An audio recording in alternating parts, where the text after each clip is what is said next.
Hello बच्चों, welcome to CSS classes. I hope आप ठीक होंगे। आज देखेंगे व्याकरण का वह चैप्टर है, ये कोई चैप्टर होगा लेकिन चलिए एक टॉपिक लेके चलते हैं। आप भाषा देखे होंगे लेक्चर 1 में, आज लेक्चर 2 है। देखिए वर्ण विचार, क्या है ये? वर्ण विचार है। तो वर्ण विचार के अंदर में क्या सब आता है, कितने वर्ण होते हैं, कितने व्यंजन होते हैं, फिर व्यंजन के कितने भेद होते हैं, स्वर के कितने भेद होते हैं, ये आप लोग आज जानेंगे इस वीडियो में। देखिए वर्ण विचार किसे कहते हैं या वर्ण किसे कहते हैं? भाषा की सबसे छोटी इकाई को वर्ण कहते हैं। और परिभाषा देखे होंगे, भाषा की वह सबसे छोटी इकाई जिसका खंड या टुकड़ा नहीं किया जाता है, उसको क्या बोलते हैं? वर्ण बोलते हैं। जैसे में यहाँ पे देखिए अ है, अ का कोई खंड टुकड़ा नहीं है, इसका कोई अदर वर्ण नहीं है। जैसे देखिए हरसई, देखिए हरसई क्या है? इसका कोई खंड या टुकड़ा नहीं होता है, इसको क्या बोलते हैं? वर्ण बोलते हैं। भाषा की वह सबसे छोटी इकाई जिसका खंड या टुकड़ा न किया जाए उसे क्या कहते हैं? वर्ण कहते हैं या वर्ण विचार कहते हैं। विचार अलग होता है, वर्ण अलग होता है, लेकिन इसके अगर संबंध में जुड़ जाए तो उसका संधि में परिवर्तन कुछ और हो जाता है। लेकिन अभी सिंपली पढ़ेंगे वर्ण विचार किसे कहते हैं। तो वर्ण किसे कहते हैं? भाषा की सबसे छोटी इकाई को वर्ण कहते हैं। सीनियर क्लास में भाषा की सबसे छोटी इकाई जिसका खंड या टुकड़ा नहीं किया जाता है उसे वर्ण कहते हैं। देखिए ये तो कहते हैं वर्ण, उस ध्वनि को कहते हैं जिसका खंड या टुकड़े नहीं किया जा सकता है। यही बात पहले हम यही बताए थे ना, भाषा की सबसे छोटी इकाई जिसका खंड या टुकड़ा नहीं किया जाता है। वर्ण अलग हुआ, विचार अलग हुआ, इसका संधि में कुछ और परिवर्तन हो जाता है। संस्कृत में पढ़ेंगे तो इसका परिवर्तन कुछ और हो जाता है, लेकिन ऐसे नॉर्मली मोटा मोटी बात को समझे तब वर्ण किसे कहते हैं? भाषा की वह सबसे छोटी इकाई जिसका खंड या टुकड़ा नहीं किया जाता है उसे क्या कहते हैं? वर्ण कहते हैं। जैसे अ हो गया, हरसी हो गया, उ हो गया, ए हो गया, ये सब क्या है? वर्ण है। क्या है ये? वर्ण है। सर अब वर्ण के कितने भेद होते हैं? जैसे मैं देखिए लिखा हुआ है यहाँ पे क, ख, ग, घ, ये सब क्या है? वर्ण। क्या है? वर्ण है। अब देखिए वर्ण के कितने भेद होते हैं? तो वर्ण के 2 भेद होते हैं। वर्ण के कितने भेद होते हैं? वर्ण के 2 भेद होते हैं। क्या सब होते हैं? एक स्वर होता है, एक व्यंजन होता है। एक स्वर होता है, एक व्यंजन होता है। लिसन, एक स्वर होता है, एक व्यंजन होता है। अब स्वर किसे कहते हैं सर? तो स्वर उसे कहते हैं जो वर्ण बिना किसी अन्य वर्ण की सहायता से बोले जा सकते हैं, उसको क्या बोलते हैं? स्वर बोलते हैं। जिन शब्दों के उच्चारण में किसी का मदद नहीं होता, मतलब किसी का सहायता नहीं लेनी पड़ती है, स्वतंत्र रूप से बोलने वाला वर्ण स्वर कहलाता है।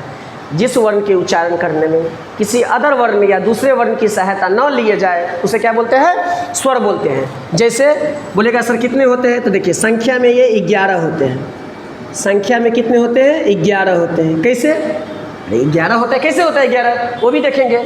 ठीक है, देखिए अ, आ, हर्षई, दीर्घई, हर्षऊ, दुर्गऊ। एक होता है री। क्या होता है? री। ये हर्षरी है। क्या है ये? हर्षरी है। अब देखिए दीर्घ क्या से होता है? ये 1 स्टेप, 2 स्टेप, 3 स्टेप। तो ये हर्षरी हुआ और ये कौन सा री हुआ? ये दीर्घ री हुआ, लेकिन एक ही री को लेके चलेंगे। चल समझे? तो ये क्या हुआ? हर्षरी, उसके बाद हो गया ए, उसके बाद हो गया ऐ, उसके बाद हो गया ओ, उसके बाद हो गया औ। गिने उसको काउंट कीजिए 1 2 3 4 5 6 7 8 9 10 11। तो ये संख्या में कितने होते हैं? 11 होते हैं। तो स्वर संख्या में कितने होते हैं? 11 होते हैं। आई होप वर्ण समझ गए होंगे। वर्ण के 2 भेद होते हैं, एक होता है स्वर, एक होता है स्वर, एक होता है व्यंजन। स्वर किसे कहते हैं? वो वर्ण जिनका उच्चारण करने में स्वतंत्र रूप से उच्चारण हो सकता है, उसका किसी का सहायता नहीं लेनी पड़ती है। जो वर्ण बिना किसी अन्य वर्ण की सहायता से बोले जा सकते हैं उसे स्वर कहते हैं। स्वर संख्या में कितने होते हैं? 11 होते हैं। कैसे? अ, आ, हर्षे, दीर्घे, हर्षौ, दुर्गौ, री, ए, ऐ, ओ, औ। किसी बुक में लिरी भी रहता है, तो आप किसी में बुक में 13 देखे होंगे, 13। कभी कभी आप स्वर 13 देखते होंगे।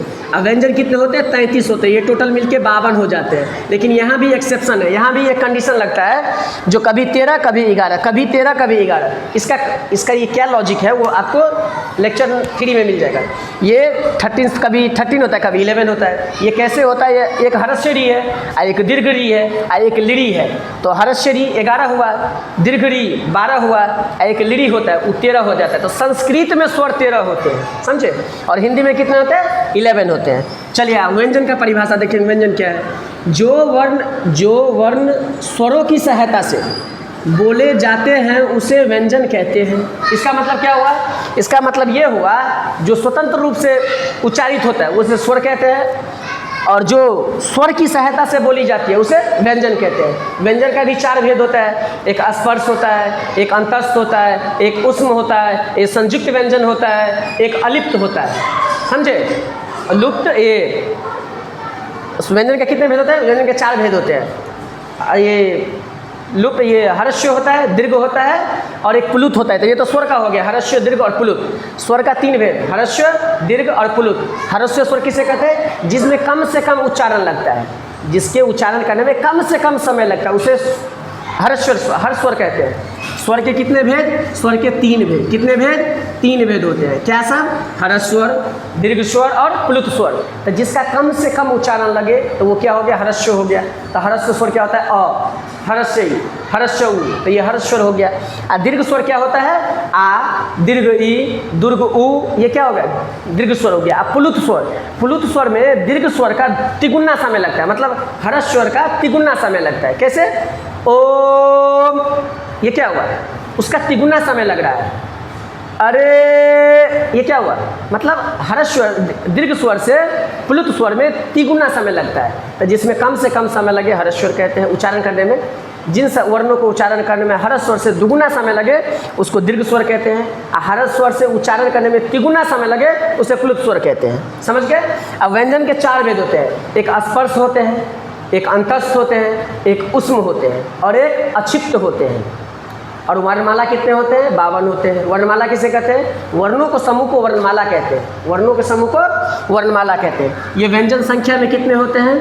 व्यंजन संख्या में कितने होते हैं? व्यंजन संख्या में 33 होते हैं। अब ये 33 कैसे होते हैं वो आप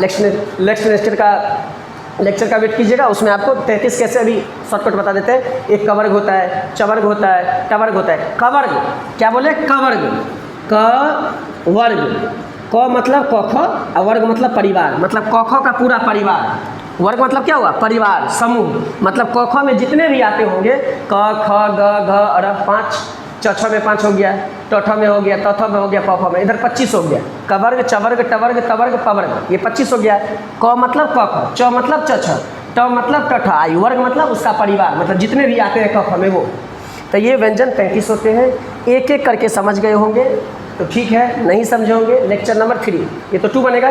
लेक्चर नंबर 3 में एक एक करके समझाएंगे। ये 33 कैसे होते हैं, 11 तो समझ गए होंगे, ये 33 कैसे होते हैं, समझ गए। आई होप आप यहाँ तक समझ गए होंगे। अगर समझ में आ रहा है तो फ्रेंड के साथ शेयर कीजिए, चैनल को सब्सक्राइब कीजिए, लाइक कीजिए। डन।